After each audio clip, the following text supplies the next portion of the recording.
Hey everybody, we're here with 5 Times Surprise, which is a new band with a bunch of surprising, eclectic, really inventive electric musicians. We're here with Anthony Pirog first, but Henry Kaiser is hiding over there on a couch. Tracy Silverman, the electric violinist, is here as well. Andy West is here, of course, who many of you will know from the Dixie Dregs and other projects with Henry. And we also have Jeff Sipe on drums. So it's a very estimable group. And we're going to start with Anthony, who has, what do you have strapped on, Anthony? Why don't you take us through your signal chain with some stops at some of your key pieces? Does that sound cool? Sounds good to me. All right. Okay, so this is my 1962 Jazzmaster, and I have Joe Barton pickups in it that I can split, so I can blend single coil and humbucking pickups. Cool. I just like this guitar. I got it off of eBay, and it was refinished. And I've had it since 2007, and it's my main guitar, so I really just love the tone of it, especially with these pickups, because they're completely silent. And do you have the original bridge in there? This is the Mastery Bridge. Okay. This is the original tremolo system, replacement pickguard. But yeah, other than that, well, great. I just love the feel of the neck. It's all worn down, so it's really like touching the wood. Well, and you've got 2 other guitars here if we just want to talk about them briefly. You've got a thin line telly over there? That's a 1969 thin line that I'm going to be using for some overdubs. Okay. That's on a thank you, Matt. That's on a long-term loan, so that's a great sounding guitar. And then also, that's my Shelton. If you want to hand that to me real quick, I'd just like to describe this to you. So, because this is a special one, because they put my name on it. Well, there you go. So this is my Shelton Galaxy Flight, and they're available through Shelton. And again, they have the Joe Barton pickups. You can, you know, go to single coil, but it has a Graphtec bridge, so we can get the piezo, and you can control the volume, so it's electric, acoustic only, both. And this is a stereo jack, so I can send my stuff to my board, and then the other end to an AER or something.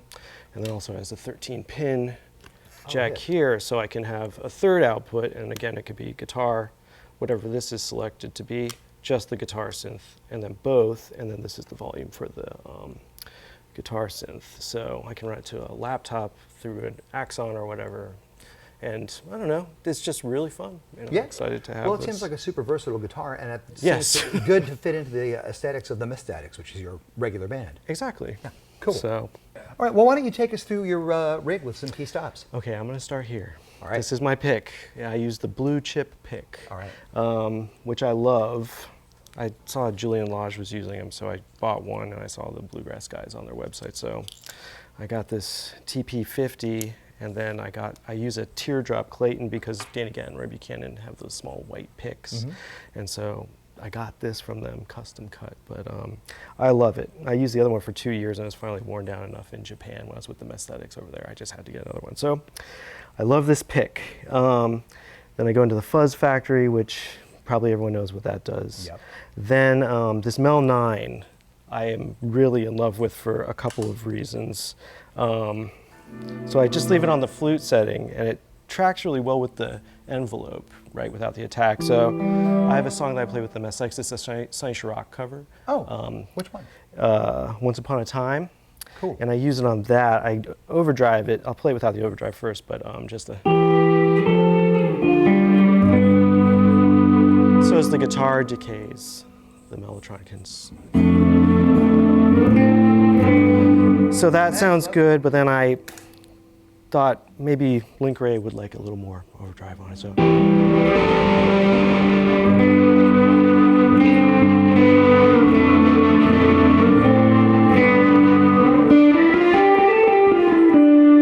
So I use that for that kind of thing, just to double it. And then also if I'm improvising and I want more of a contemporary classical kind of sound, I'll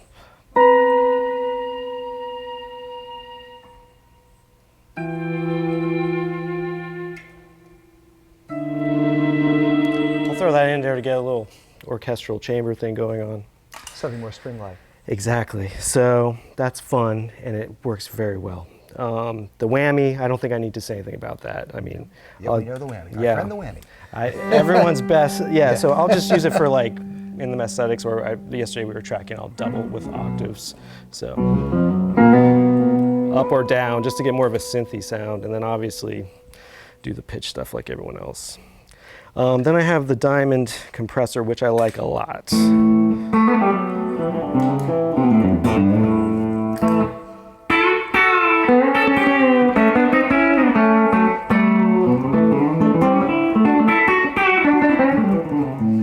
Just makes it really easy to play clean. Cool. So, and also, you know, like getting into the Derek Bailey harmonics and all that. Yeah. Get more sustain off of those. I'm sorry, I'm playing and talking at the same time. Playing, you know, harmonics and having them sit right with fretted notes. So. Cool. That kind of thing. Yeah, we were enjoying it. Otherwise, we would have interrupted you. Okay, well, good. So you just see me go over a tonal guitar. All right. And you've got some other things here. Obviously, you've got a Holy Grail, you've got a Hotcake, a Rat. It's great to see a Rat. Thank you for saying that, because that's my original first pedal that I got when I was 12, and I still use it for my distortion. And I have the tone rolled all the way off, and I just love the sound of it. So.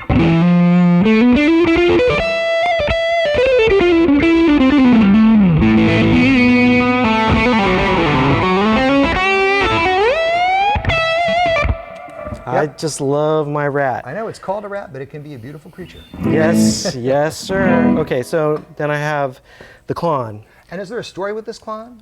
Kind of, because they're expensive. And I teach at a music store in Virginia called Action Music, and 2 of them came in. And I was really curious because I like to keep some kind of overdrive pedal on to kind of compress it a little bit and take some of the top end off of the attack.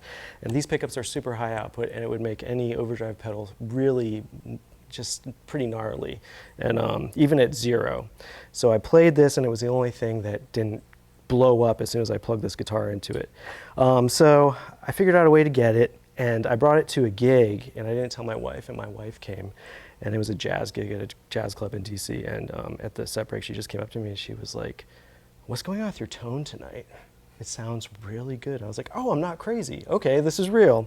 So anyway, I keep it at 0, no gain, and I just kind of use it to shape the tone a little bit. And without it, just sounds a little bit fuller, more mids, less attack.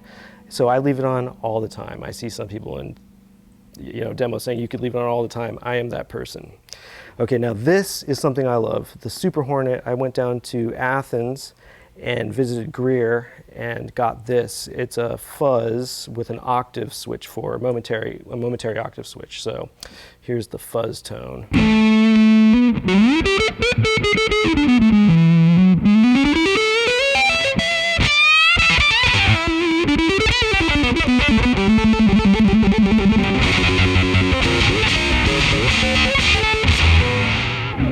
So I just love that effect.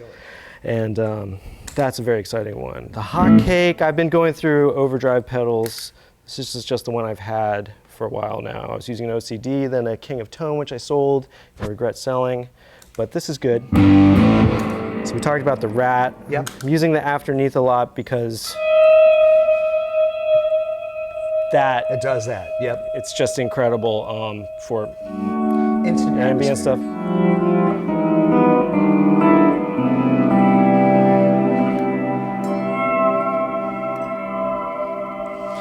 I just love that, and Earthquaker's making amazing stuff. I keep the DD7 on my board for reverse stuff. So I'll do just for that kind of texture, or I'll just completely go for the psychedelic.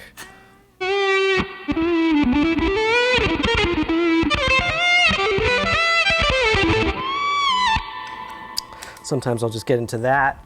And then this Moog small delay I use because I had the big one, and that sounds good. I just keep it on 4 repeats if I'm up all the way. So, and then I'll quickly set it to slapback if I want to get into my rockabilly thing.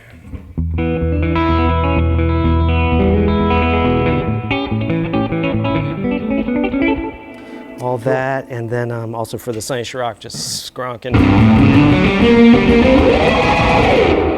I'll get into all that. And I don't have my ringtone plugged in right now, but that's an important one for the improv to take it into like early electronic. 16-second digital delay reissue. So I was using the DL4, but then this was the first one I found that was like 4.5 minutes of looping with overdubs, and it does a couple of other interesting things I'll show you quickly, if we have time. We're okay, right? All right. Okay, so what I do is I'll find a chord progression, or when I have a chord progression, I'll find all the notes that work behind it. Let me just turn this back to the long delay. Oh, and the feedback was all messed up, so let's see.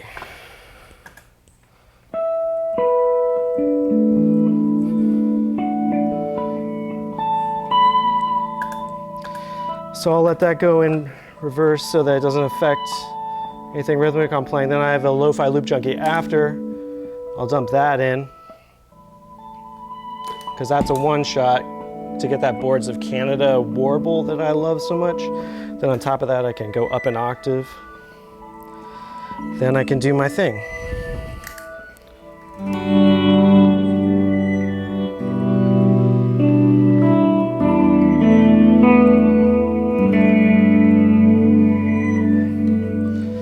And I can, I love this pedal because of the 2-octave slider, which becomes a 3-octave slider with the foot switch. So what's great about this is you can record the glitches.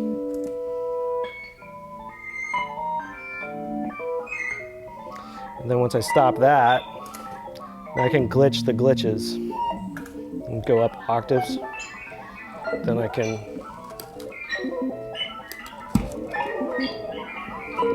have both of them going, start something else on top of that. And yeah, I just love this. But at the time, it was the only thing I found that was like doing longer periods of time. And of course, my 2 idols use it, so.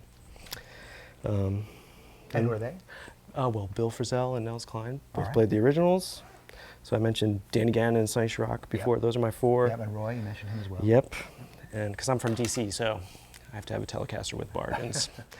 But last thing I'll show you is this noise swash, because I think that this is really great. I usually have a Form S pedals Nocto Loco for really wild noise sounds, but that's broken right now. My friend's fixing it. So this is just like a single oscillator that I can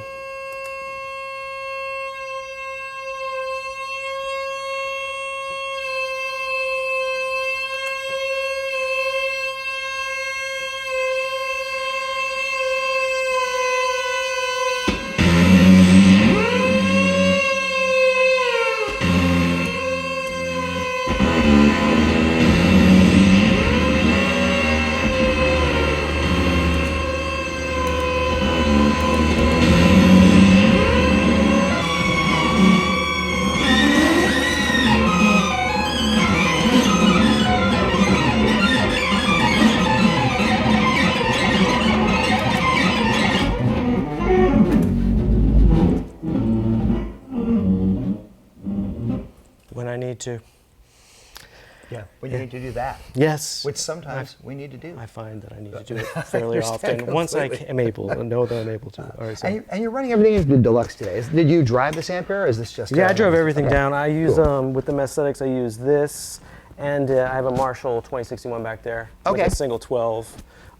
Is there anything different about the deluxe? Is it modded at all? Or? No. I mean, it's got like a Weber California speaker in it. And what year is that deluxe? 65. 65, cool. So I was lucky enough to find that in Virginia. Cool.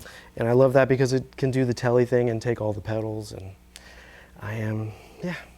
Well, thank you so much, Anthony. Thank you. Great to meet you. Glad you could join us for a big rundown, man. Thank you so much for having me. And now our next stop with 5-Time Surprises with Andy West, the great bassist from the Dixie Dregs. He's also been in another band with Henry, Crazy Backwards Alphabet, and a bunch of other groups. You are a busy man and an eclectic guy, too. Well, yeah, I'd say eclectic. I don't know how busy I am, but busy enough, let's put it that way. Good. Yeah. Good. And so really happy to be here and tell you a little bit about what I've been doing lately with the gear and stuff. Yeah, please do. Shall we start with this gorgeous bass? Absolutely. And roll it down from there? This is a 6-string made by Jeff Gould in San Francisco. Jeff was the founder of Modulus Graphite. So this has a graphite neck. And I had this custom made with the 5-string neck, but the 6-string spacing, so a really tight spacing. Cool. Because I like it so, you know, I can do just more chordal stuff for writing, and plus playing fast lines, it's easier to cross strings with the pick and the whole thing. So, You know, the only thing that the tight spacing is not good for is a lot of slapping. Okay. And so I have a 5-string bass if I ever use my thumb, which is only occasion. Okay. Yeah, and this has also the EMG pickups. There's I've been using EMGs since I had a Steinberger, which was, I actually had one of the very first Steinbergers in like 1979. You are one of the first people I ever remember seeing with a Steinberger. Yeah, yeah. So that's a whole other thing, but I don't have that bass anymore, unfortunately. I mean, I started with Steinbergers and Alembics, so I've always been into high-end basses. Mm-hmm. But they had the EMGs, and I've stuck with the EMGs ever since, really. And these are just their normal P-bass style pickup. No, this is a humbucker, and this is another humbucker, which is a bigger humbucker, and it's got a like a single pole switch, you know, so I can pull that in and out. And basically with basses, what I found is that you can get a lot of variety, like with my Alembic, for example, which had infinite sounds. This does too. You end up with about 2 or 3 settings at most. Your pet tones? You know, yeah. So, I mean, I've even talked to Rob Turner about sort of like trying to figure out how can I just get the sounds I want and then have them be like on a switch, like just a rotary switch. And he said, yeah, we could do that. You know, we could figure that out. But haven't gone there yet. I just figured out where the knobs need to go and just leave them there. Okay. So most of the sound I get is out of the pedals and that kind of thing. Okay. And what string gauges are you using? These are like a regular medium gauge. I don't really even know the exact gauges. I'd have to look them up in my, this goes down to like a 128 for the B. Okay. And the C is probably like a 28 or somewhere around there maybe. They're labella strings. I love these strings. These are, they're what they call super polished. Mm-hmm. So they're like, they're not really flat, but they have a very smooth feel, and they're kind of half flat, almost like the ground wound strings. I used to use the half grounds, they were called, you know, and I really liked those. And then for a long time I was playing round wounds, but these just have the snap and the sound that I really like. They're very articulate, very smooth, very fun, easy to play. I can still bend them. Nice. You know, and yeah, it's just my tone. They work really well with a pick. I play mainly with a pick. And so, you know, but when I need to, I can play fingers. But I just think these kind of strings they're really, really special. And I also have used the super steps, which are the exposed core on the bridge. Mm-hmm. These don't have that. But I have another bass, which I have those on, and I really like those too, because they have a lot of just sort of a real ringy tone to them.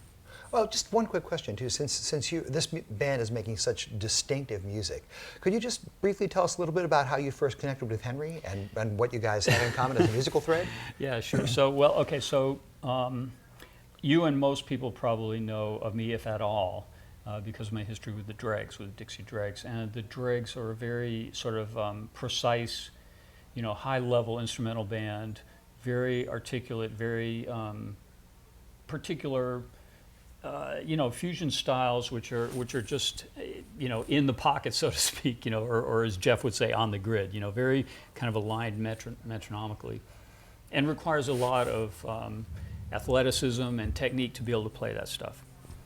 So that's the kind of music that I sort of grew up with, really, and became an adult with. With Henry, I met Henry through Jeff Gould when he had a shop in the Bay Area. I moved to the Bay Area and around 1984 for a year or two, and that's where I met Henry. And Jeff was like, "Oh, you need to meet this guy Henry." And I, okay, you know, I'd never heard of him or anything, and we just became friends. You know, he invited me over, and then Henry is a musicologist, and I learned over the years so many things about different kinds of music from him, and we jammed and had different things, and then every now and again he would say, "Hey, you want to come and play with this guy?" And so we started to play, but it was very different, not fusion oriented. Everything was more about feel and different kinds of feels, and you'll hear what Henry does and you'll hear what this band does. But for me, it was really stepping outside of the box of that kind of articulation, that kind of fusion oriented thing to get into this. But I love it. You know, it's great. There's a lot of free improvisation in it, so there's times when it is, you know, perhaps to the listener not listenable, but to us as players, it's really a blast to play. Uh-huh. You know, and then what we try and do with this project is we do a lot of that kind of stuff, but we try and tease out of it through editing what was really powerful or emotional or that kind of thing. Well, let's talk about this Helix on the floor Okay. here. Yeah, sure.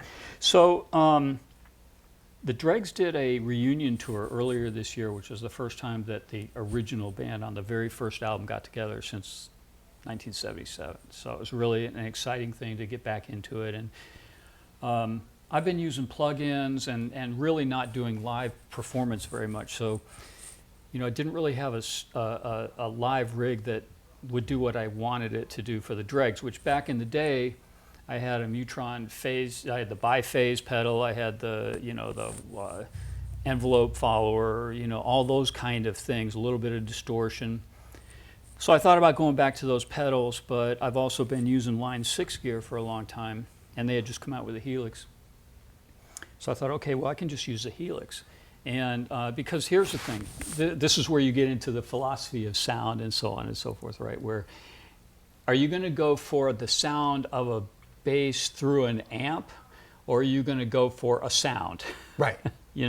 And I'm a guy who goes for the sound. Ever since I started, I've been using as high-end, as full-range cabinets as I could. I always used a crossover with subs and this kind of stuff, and just to get a very clear, articulate sound because of my pick and because that's the sound I wanted. Mm-hmm.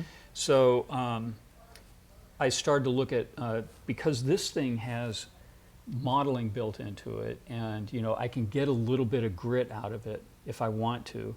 I just decided to go with the Helix only and a full range, rig. It's like a PA rig. So let me turn this on.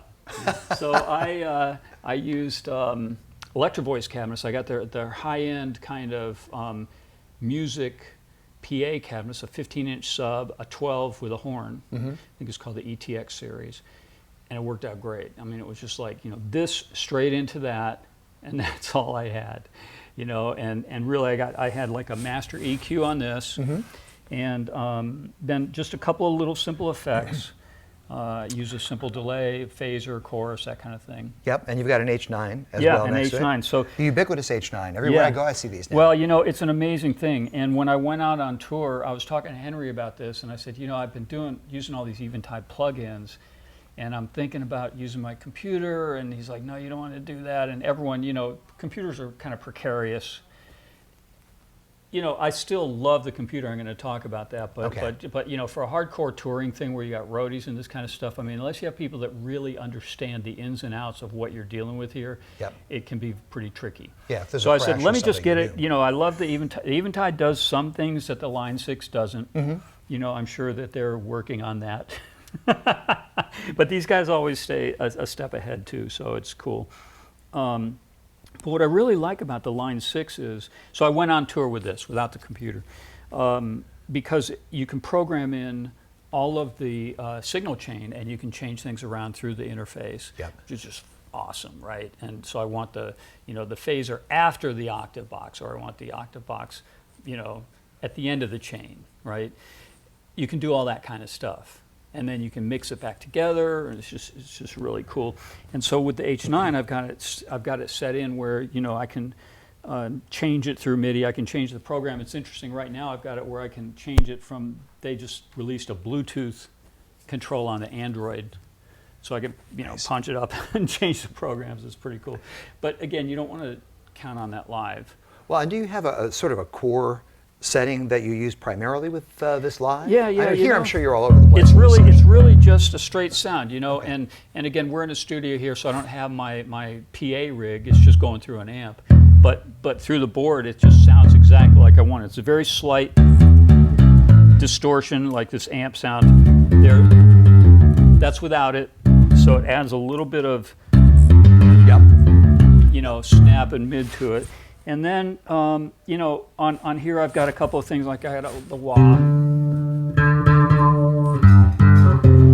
And the wah is cool because you can take the wah sound and then have a separate chain with the straight bass sound and then blend it back together, which is why I've always didn't want to use a wah, because it cuts out all the lows. Right.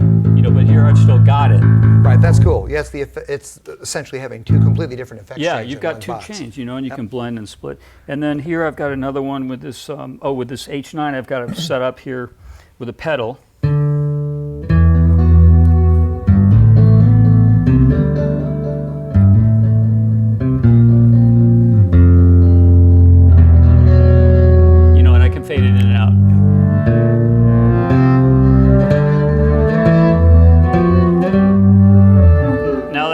Dregs stuff, but I might use that here, or I might use it on a solo thing or something. I love playing with that stuff. And then what's also one other super cool thing about the Line 6, like I said, I patch in the H9 and I can put it in anywhere in the chain through a foot switch or through MIDI, and then I have a pedal which controls the output of it, you know, blended in. But I can also have plugins. So I've got a plugin set up with the Eventide.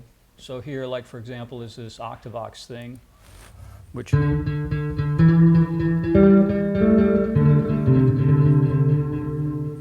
so that's going, my bass goes out into the computer, through the plugin, and then back. Back. Cool. And I'm using Reaper as the DAW here. Okay. Reaper's an incredible program. I don't know if you're familiar with it. I'm not. Yeah. It's a great program. I mean, I wouldn't recommend it for everybody because it's a little bit tweaky. It's very configurable, but really powerful, really reasonably priced. It's great. And so I just use that to host my plugins. Cool. You know? And I can have anything in here. Now, the other cool thing about the computer is you don't worry about a little bit of latency, right? Because this is effectively no latency. You know, it's as near real time as you can get with the processor, and so I don't really hear any delay with like modeling and that kind of stuff. Going through the computer, you do hear some delay. But if I'm using a delay plugin or a reverb or that kind of thing, it doesn't matter. You don't hear it, right? It's natural. So like with this Eventide plugin, it just, you know, it's got a latency, but you would never notice it. So that's why this works. You know, otherwise it wouldn't work. Like if I was using an amp simulator on here, there would be delay. Yeah. Well, and the great thing about it is that it just basically gives you almost an infinite number of possibilities. Infinite. I mean, literally, you know, way too much. Yeah. You know, but since I sit alone in my studio, you know, tweaking this stuff, I guess it's okay. It's okay. Yeah. It is okay. Yeah. It's completely okay. Yeah. Embrace plus, it. you know, I mean, I really feel like the electronics lends itself to composition. Right. You know, some of those sounds that you just heard me play, I can turn those into songs, you know, and it's really cool. So there's a lot left to explore here. I have Ableton, and you know, I know how to use Pro Tools. I've been using it since the 90s, and Logic is my main thing. Okay. Although you might notice this is not a Mac, so I'm weaning myself off of Mac. You know, Reaper works on both, but I have dozens of unfinished projects in Logic, so I have to get rid of those. And that's about it. Well, thanks a lot for the tour, and I really appreciate it. Yeah, no, thank you for coming. I really appreciate it. Well, we're excited, and we're excited to hear this album too when it comes up. It's really different, and it's really cool. I'll bet it is. All right, thanks. Okay, and here we are talking to Henry Kaiser. Henry is a gentleman who pulled this assemblage of musicians together, and Henry is also somebody who I've known for decades, so it's great to see you again, Henry. Great to see you. And his music has inspired me a great deal, and he's got an awesome rig here and some beautiful guitars, and I'm just going to let you take it away, Henry, starting with that instrument you're wearing right now. This is a prototype guitar that Michael Spalt made for somebody else that I ended up with, and what's special about it is the tremolo, the Don Ramsay Linear Tremolo, which is a tremolo where the bridge moves back and forth and never pivots on a pivot. It has a linear bearing. It's very unusual, and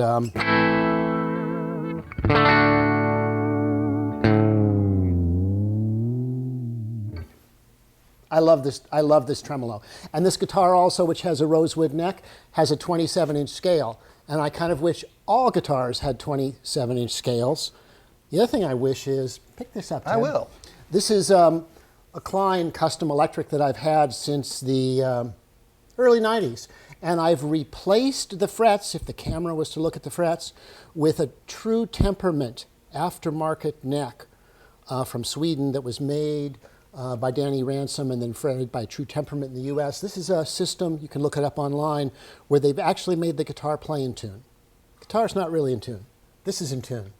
It's great. And this I can carry on an airplane, and this goes most places. It's been in Antarctica 5 or 6 times. Once the bridge cracked in half in Antarctica because it was so cold in our field camp where I work. Anyway. Yeah, Henry is, by the way, a diver in Antarctica for the U.S. expedition. Yep, U.S. Antarctic program. So that guitar has alembic pickups. This just happens to have Seymour Duncan pickups in it. And then I've got a lot of pedals here on the floor. This goes down. It goes to a chase tone secret preamp, which is an Echoplex type preamp. that I just recently got that I like, and I usually play active electronics guitars, but for this session I'm playing passive ones, so I brought that. It goes down to that, it goes to a tuner, a turbo tuner, and then it goes to my favorite compressor of all, the Old World Audio 1960 compressor. I see their website's gone, that worries me. And after that, it goes to the Sonus Wahoo wah pedal, which does something unique among wah pedals. Let me show you. So we know how an auto wah. Let's hear an auto wah over here. An auto wah follows the envelope of the sound, but there's a mode of the Sonus Wahoo where it follows the relative pitch of the sound. So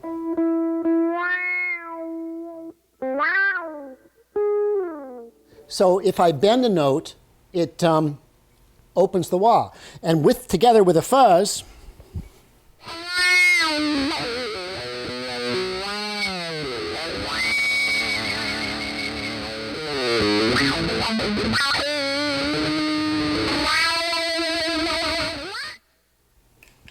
it does something doesn't sound like anything else. And it surprises you. If the guitar squeals with feedback, it opens it up. It's a great pedal. It does regular wah pedal stuff, sample and hold stuff, all the things I like. Then I've got a Love Tone rubber chicken envelope that has a really nice, very vocal sound I like. And then there's 1, 2, 3, 4, 5, 6 distortion pedals. There's a Stomp Underfoot Ram's Head.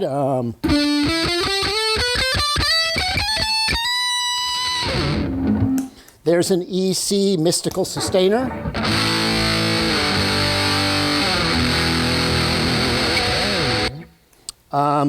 There's the mysterious Montreal Assembly Your and Your, which is a very synthy sounding fuzz that's very gated.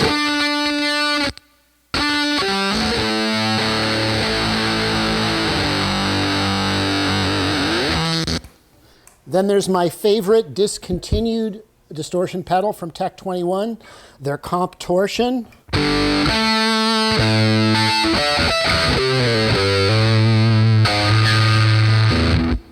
And it's a gated fuzz also. Then from Mr. Tanabe in Japan, who makes the dumb kudo pedals, there's a special one-off super dumb kudo, which is 2 dumb kudos with the same set of controls in series in a housing.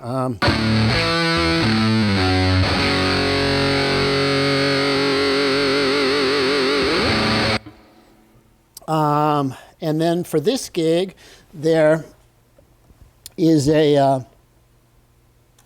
Vemoram Jan Ray pedal, which sort of sounds like a blackface super reverb.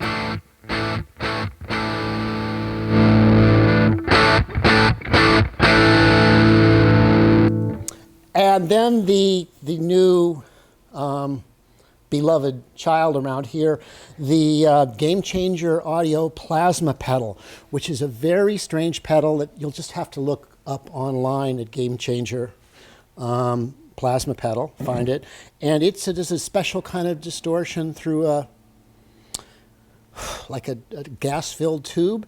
And one of the side effects of the way it works, which is unlike any other distortion pedal, is that it seems like there's like 100 gates in different frequency bandwidths. So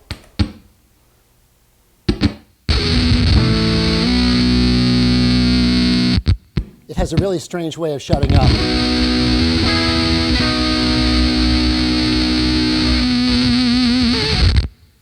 And if I was to put another distortion before it and an octave pedal after it,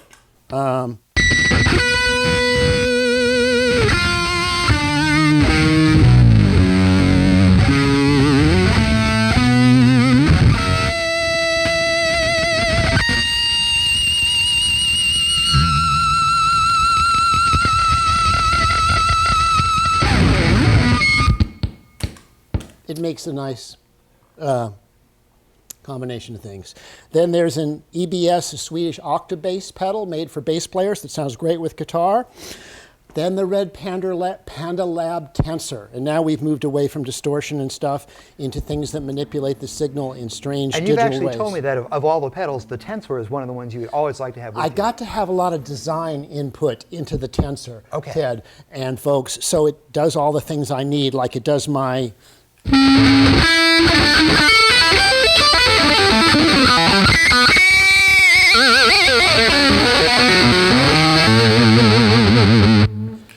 It does my crazy Henry Kaiser momentary transposition thing.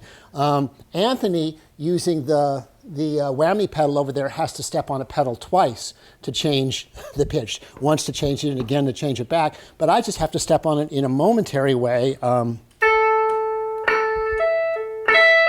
So let's see, open E, B string. I mean open E, then the B on the E string. And if you add Mr. Distortion to it,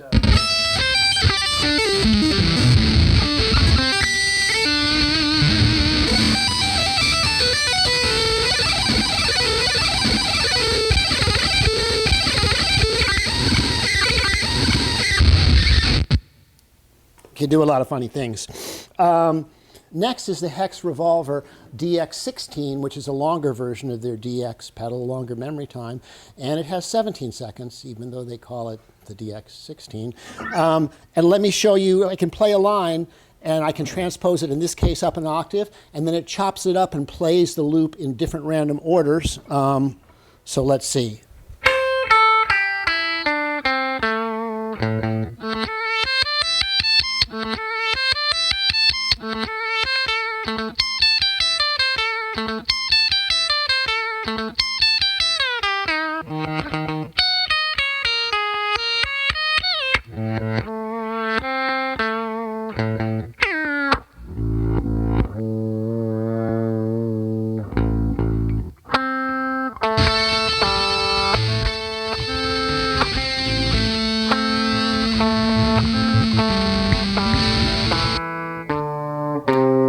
So you can use it to back yourself up and it won't sound like a loop, or you can use it to make a crazy solo, or you can take a bathroom break or go get a sandwich or something.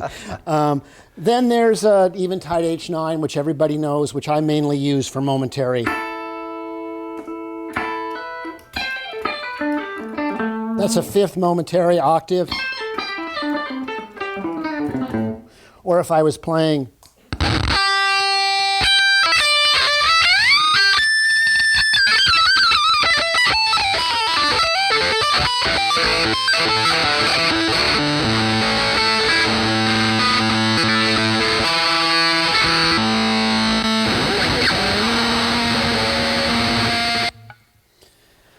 Okay, then it comes out the back of that and it goes to a kill switch from Electro Harmonics, which sends to two pedals.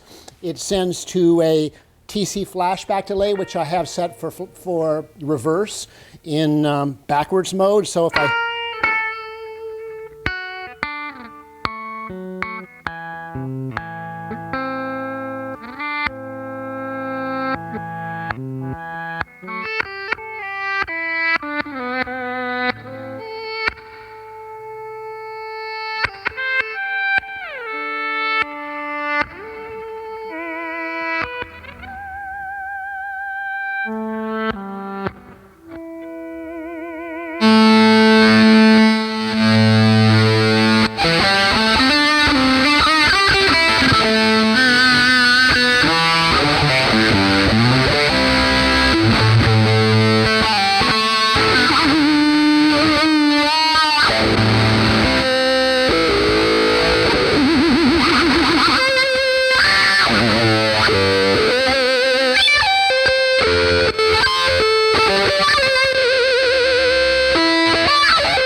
And I've got a volume pedal after that, so I can turn it on and off. There's also a Montreal Assembly pedal here, which will speed my playing up to twice as fast as normal.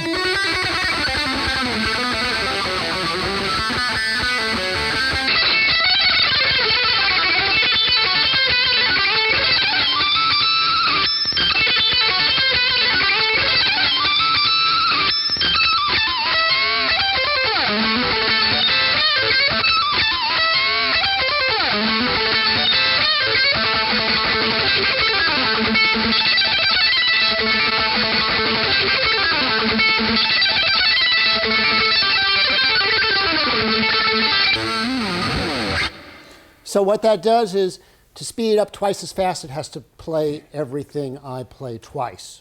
So it's just something you learn to play with and learn to deal with. And there's an Ernie Ball volume pedal. And then there's a nice tremolo, the Flux liquid tremolo from Australia that I really like.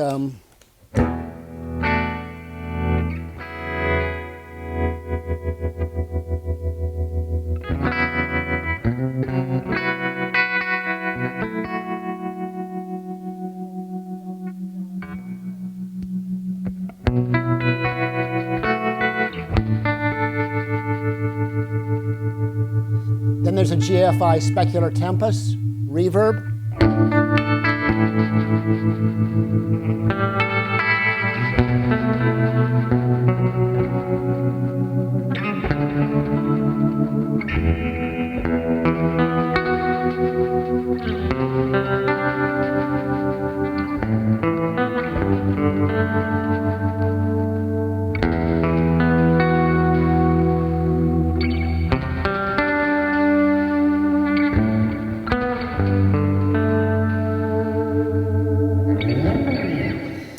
As for amps, here in the studio, I borrowed this beautiful blue Tolex covered deluxe reissue from Steve Fischel, one of the greatest steel guitar players in the world, who's here in Nashville, and kindly lent me this amp. This amp has a old Fender D120, F120 speaker in it, orange frame. And for me, what I do, I don't want to have speaker coloration, and I want the speaker to sound the same at all volume levels, and that's what JBL speakers do. And I was shocked to find they've gone out of fashion here in Nashville. I mean, this is the speaker that Ralph Mooney would have wanted for his steel guitar in 1966 in Bakersfield in a club. And basically, that's what I want. I've used Dumbles, Two Rocks, and with the JBL speaker, they sort of do that job of a clean amp. We're not playing too loud in here. I use this. The JBL speaker feeds back much more easily over a wide frequency spectrum than regular speakers. They don't have the peaks and spots. And also, their magnetic field comes out from the bigger Alnico magnet, comes out a little farther, and I can do all sorts of crazy and interesting feedback with that kind of speaker.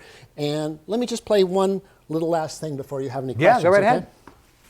So here's another guitar, a Michael Spalt totem guitar that I've had for a long time. It's made out of a piece of reclaimed wood from a Chinese restaurant sign. It says Ha on it, and it has a Fernandez sustainer in it.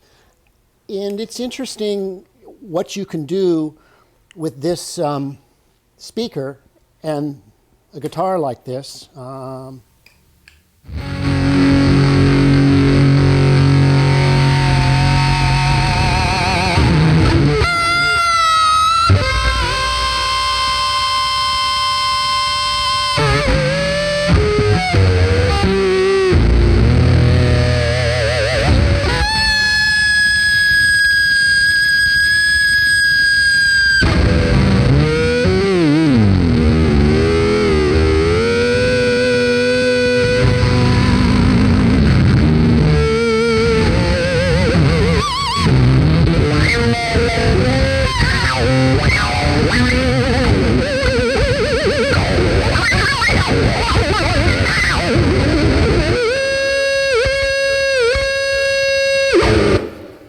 All right. And if you want to know more about Henry and his music and just want some inspiration to begin improvising or to kind of build a library of records by improvisers, I suggest you check out the story that I did on Henry in the September issue of Premier Guitar, which kind of works as a primer for all those things. Or I guess we say primer in New England, don't we? You're so prim and proper. Yes. Thanks a lot, Henry. Really appreciate it. It's great to see you again, too. Thanks, folks. Hey, everybody. Thanks for watching the latest Rig Rundown. Guess what? Every week we upload a brand new Rig Rundown to premierguitar.com a full week before it's available here on YouTube. So to get your gear fix as soon as humanly possible, go to premierguitar.com/Rig Rundown. And while you're there, be sure to sign up to get an email notification so you're the first to know as soon as each week's new Rig Rundown is available. Cheers, see you soon.